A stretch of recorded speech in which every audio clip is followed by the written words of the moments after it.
I extend the welcome of our committee and our community to our guest speaker, Mrs. Nalika Padmasena, to the President of the Tamil Seniors Association, Colonel Ramanathan, to Mrs. Ratnavale, who I believe will be joining us, the wife of the first President of the Sri Lanka Association, who founded this association back in 1973 with some other of our founding fathers, to Mr. Ernest McIntyre and his group, who will be performing, to the Honourable Kevin Connolly MP, member for Riverstone, representing the New South Wales Government and the Premier of New South Wales, here at this event, welcome.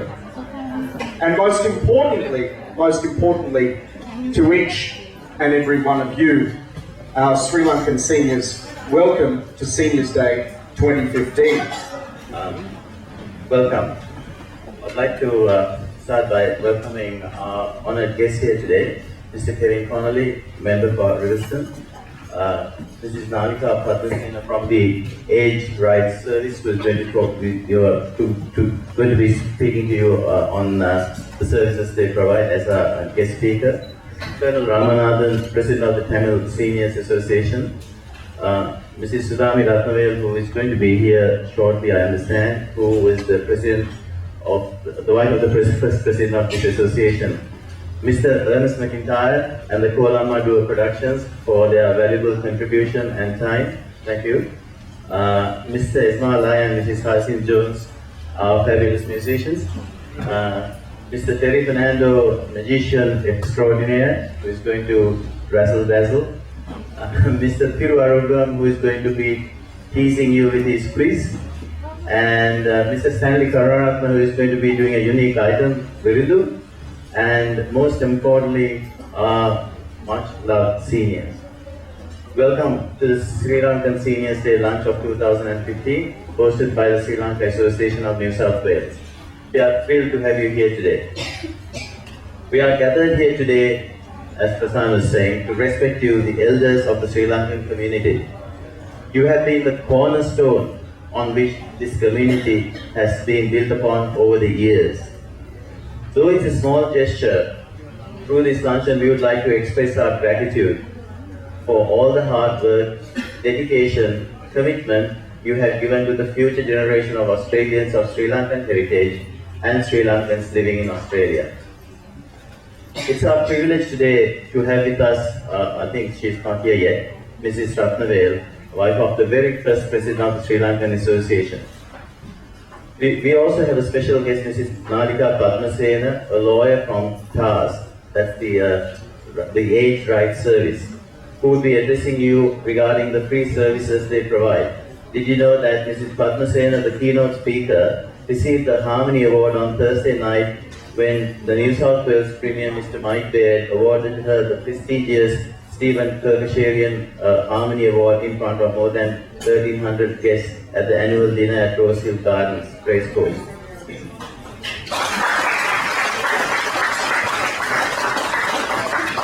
We are privileged to have her as our speaker.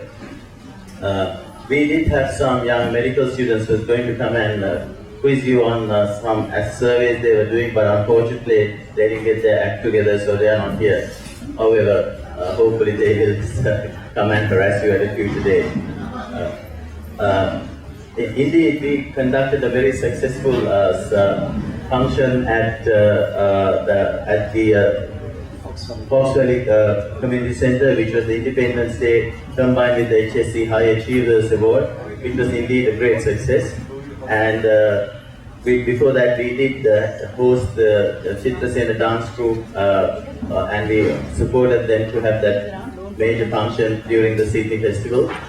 And today we have this wonderful turnout. And if I may give a plug, we've got a few other things in the pipeline.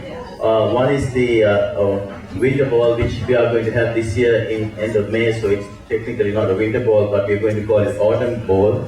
So please come and support us on the 30th of May, and hopefully it will be as successful event as the events we have had so far this year. And also we've got another health-related project called the Think Style Project, which is headed by Ajit, a tireless worker, to raise breast cancer awareness among the Sri Lankan and the Indian community. So please do participate and come and join us in our activities and keep supporting us, because that's all what we would like you to do, and that gives us strength to organize more functions in the future as well.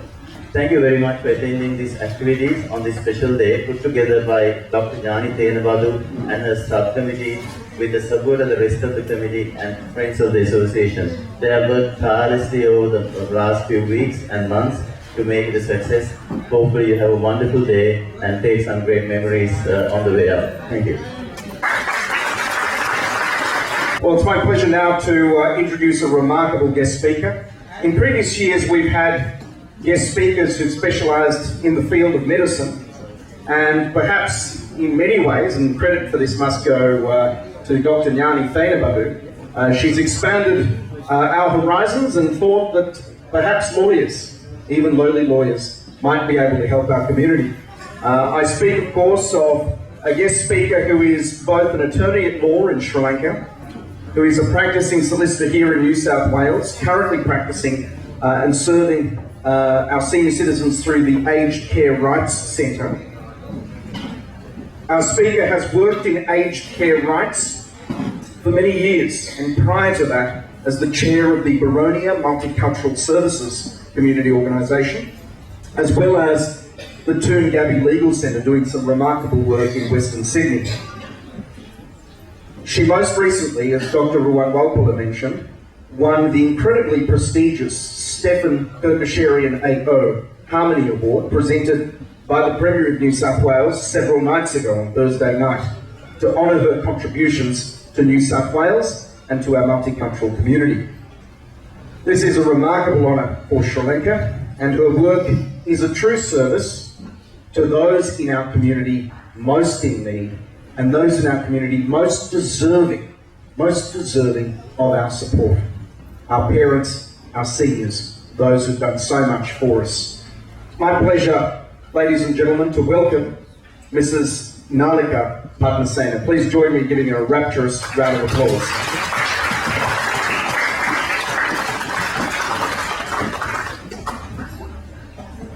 Thank you, Prasanna, for can you hear me? Thank you, Prasanna, for your humble introduction, and I'm very humbled to be here today with you all. As Prasanna said, you are the most precious values that we are here today, and I value that, and very much glad to be here. So my name is Nalika, and as you know, I'm a solicitor with the Aged Care Rights Service. Can you hear everybody? All right. I'm working with the Aged Care Rights Service. It's a community legal centre. And do you all know about community legal centres in New South Wales? No? Community legal centres are established in 60s, 70s, to provide legal advice to communities who cannot access professional services for their any legal issues. So Aged Care Rights Service is one of the 49 legal centres in New South Wales, and we are a statewide organisation and provide specialised service to the elders in New South Wales. So service has three components. One is the aged care advocacy. The other section is the older persons legal service. Older persons legal service has two components again. One is general legal advice and the specialized retirement village legal service. So I'm one of the specialized retirement villages solicitors there, but also I deal with other general legal issues as well.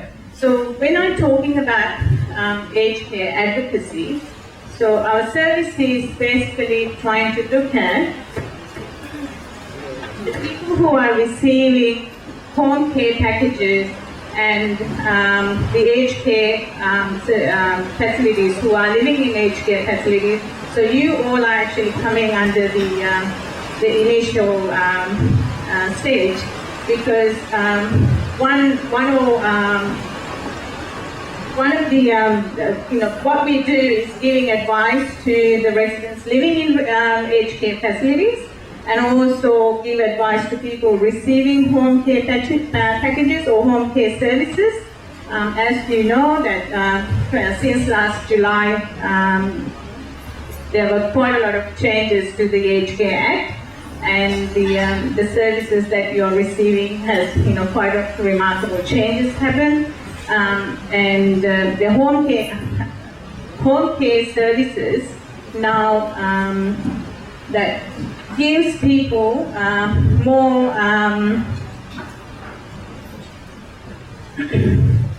that to think, when you receive home care packages, the government is looking at giving more autonomy in your own home, so you can receive more services in your own home.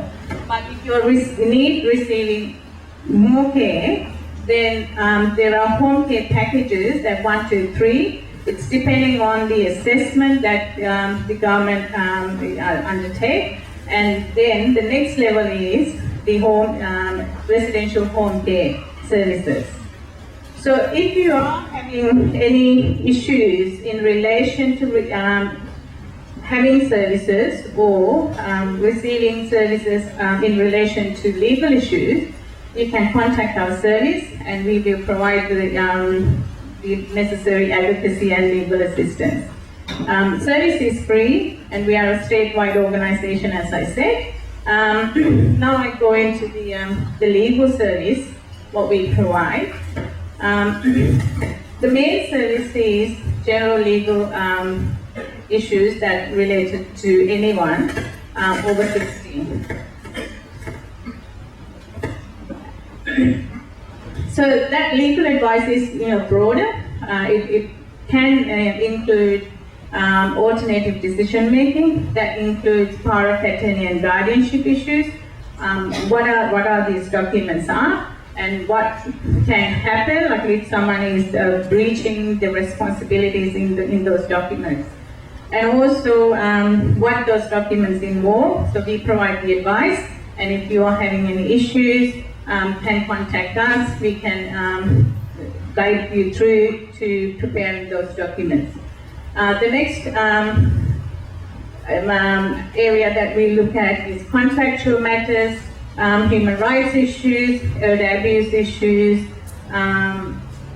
If you're having any Centrelink social security problems, so we can advise in those regards. The other main area is the retirement villages aspect. I'm pretty sure none of you are living in retirement villages now, but it is looking at what is the retirement village living, and also there are various complications in retirement village contracts. So we will advise on different types of contracts and what needs to be looked at and what is the retirement village living is. So aged care and retirement village, quite a lot of inquiries that we receive. Usually people get confused about retirement village living and aged care homes accommodation. The aged care is federal jurisdiction, so the federal government regulate the prices. Federal government regulate the aged care facility standards, and also currently, since last July, the My Aged Care Village living is part of state jurisdiction, so it is a contractual arrangement, and you are entering into a contract with the retirement village provider. And so our service provide legal advice on what are the types of contracts and what require your obligations and responsibilities in that regard. The other thing, what we do, similar to today, we go to various community groups and talk about our service, and also the education on alternative decisions making, advice payer directive, and also wills and power of attorney estate planning issues. So these are the broader level that services that we provide. And again, it's a free service. Anyone can access over 60 for general legal advice. Anyone over 55 in regards to retirement religious matters. I just wanted to point out to you at the back, the brochures are there about our service and the phone numbers are there. And in terms of if anyone wants to look at the alternative decisions making and power of attorney and guardianship issues, the capacity toolkit from the Attorney General's Department gives quite a good guide as to what you need to look at and how you assess your capacity. Because the power of attorney and guardianship documents that you need to assess the capacity that you have the capacity to make those documents.